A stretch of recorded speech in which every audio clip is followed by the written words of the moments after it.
Welcome to the first ever 11.7 Tuesday Mailbag, we're going to call it. So every Tuesday, we're going to answer your questions. We posted on our social media. We got about 100 submits. So we took our top 10 that we thought were the most fitting. We had a lot of just bad questions. Don't send us bad questions. We'll scrap those real quick because we make the rules. You guys don't. Anyways, let's get started, James. Thoughts on Liberty baseball? You played in the Big South for 2 years, so you know all about Liberty. So what's going on over there? They're definitely on the up and up. They've got one of the youngest, most exciting coaches in the country. They're not afraid to do things different over there. The athletic department's not afraid to invest into baseball, which is different. And they're also able to go ahead and they grab like the second tier recruits in Virginia, the ones that maybe don't end up at UVA, but they're definitely getting some quality players and they're able to turn them into something better. Definitely gonna. We almost put them in the top 25, so we're high on the program as well. We are, and they just got a brand new field renovation, so it looks good over there. A lot of funding. They're trying to become the next like Notre Dame, like pretty much the Notre Dame of Baptist schools. So a lot of bright things going on with Liberty baseball. They'll probably be one of those mid-major teams to watch for the next 15 years. Yep. Here we go. James, would you rather play baseball in cold weather or baseball in 95 plus degree weather? Well, cold is one thing. You add the wind to it, it's brutal. I'd rather play 95 degrees every single day than like 20 degrees and windy. Being in Virginia for 2 years, we got the worst of that. You can't feel your feet out there, Ben. You can't feel your feet. That's never a good sign. Never a good sign when you can't feel your feet. And especially since we're both Texas boys, I would say 18 of our 20 years of playing baseball, like we played in warm weather. And like that's what we grew up, that's what we love. Baseball is a warm weather sport. It always will be. And the best way to describe that is if you have a baseball game going on and it's 35 degrees, nobody shows up in the stands. But if it's 95 degrees, everybody's having a good time, moving around, drinking beer. So that's an easy question. I felt like everybody, at least most people, would say 95-degree weather. Here we go. Next question. James, would you rather play on a turf field or a natural surface? If as an infielder, I like the turf. Some turf is faster than others. Some is slow. Personally, I don't like the aesthetics of it. I'm a traditionalist. I like the dirt, feeling the dirt underneath my cleats in the batter's box. I like being able to touch a real home plate. So I'm gonna go with the real field. Yeah, I guess you hit on it pretty good. The aesthetics part, love the natural surface, looks great. But once you dig down into it, you have field maintenance, which sucks with a natural surface. I used to turn every ground ball into a bad hop. So whenever I got to play the infield, I love the turf. And also, a fun fact, I don't know if a lot of people know this, but I am probably one of the worst sliders in Division I history. Every time I would slide, it looked like I was tumbling, and I would hurt myself. So I'm taking the turf because it made me feel a little bit more athletic and a little bit more easy to play on for my personal experiences. Here we go. Arkansas State, are they a dark horse of the Sun Belt? Have to be. They just made a statement beating Coastal Carolina.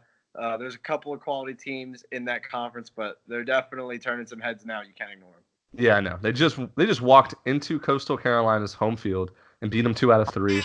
They're on the top of the standings right now. The favorite to win the regular season, in my opinion, but I don't know. They might mess up a couple times in the conference tournament. But they could be an at-large team. We'll just have to see. Is NC State a legit contender for a national championship?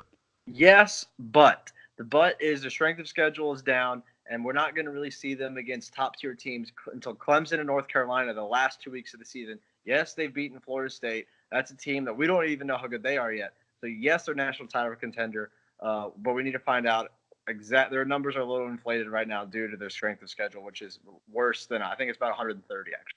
Right. Yeah. No, they haven't played they haven't played a tough schedule at all. But now that they're deep in the ACC play, it's every week and they have to compete against top talent. So I guess only time will tell. I still don't think a national championship contender. Maybe they get into Omaha, but I don't know if they have the depth to win it all this year. Here we go. James, what are your thoughts on ties in college baseball? We just had Missouri and Texas A&M tie. So conference games, we can't have them. We got to find some type of way to, maybe tell them, hey, you get one more inning and the kids know it. Maybe the coaches are risky and play for the win. Or, we could do California rules or something. We can't have ties in conference play. There's no ties in college football. And football is a sport that you can tie in the professional level.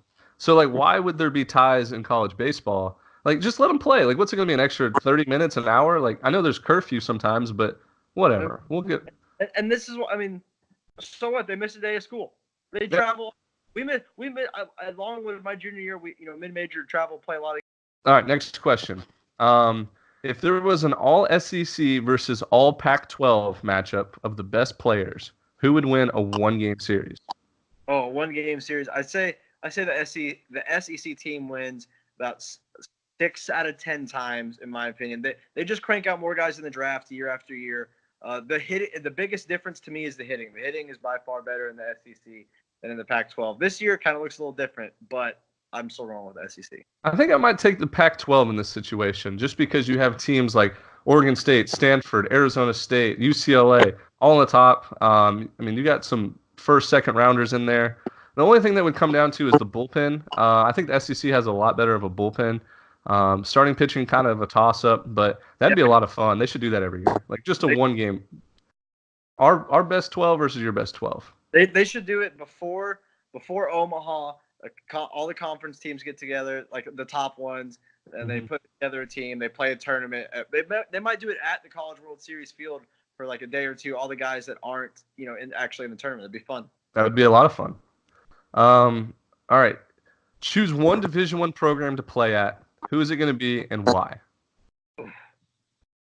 Can you go first? Yeah, I'll go first. I think if I could choose any Division I program to play at, it would probably be, ooh, wow. Texas A&M, I'd say. I think, yeah, I think they have a little bit of everything that a college baseball player wants. Growing up in Houston, always dreamed of either playing for the Aggies, Longhorns, Rice Owls. I think the fan base is a little bit better at Texas A&M. But there's a couple other schools like Clemson's up there, North Carolina. I don't know, LSU. That would be fun. Mississippi State, somebody like that, somewhere down south. I think I'm either picking Arkansas or Louisville. Arkansas, they have a indoor practice facility, which is great. You can come back.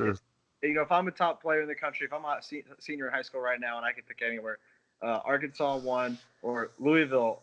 Their head coach is the highest paid coach in all of the nation, and they do invest in a lot of technology and player development stuff. They're definitely not afraid to do whatever it takes to get you better. But in the end, I think I'd go with Arkansas, just with the fancy facilities, a beautiful stadium, crazy fan base, SEC play. That would be the best. That'd be a lot of fun.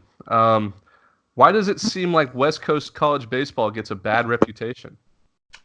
I think we actually kind of did some research into this. There seems to be less of a Twitter following, at least. All of the teams in the SEC just have bigger fans. I think that part of the reason for the bias is the bigger fans lead to more attention from local writers, and everyone's asleep. By the time a 7 o'clock game gets started out on the West Coast, so those two things kind of stick out to me. Yeah, I think coverage is just the answer. There's just not enough coverage over there.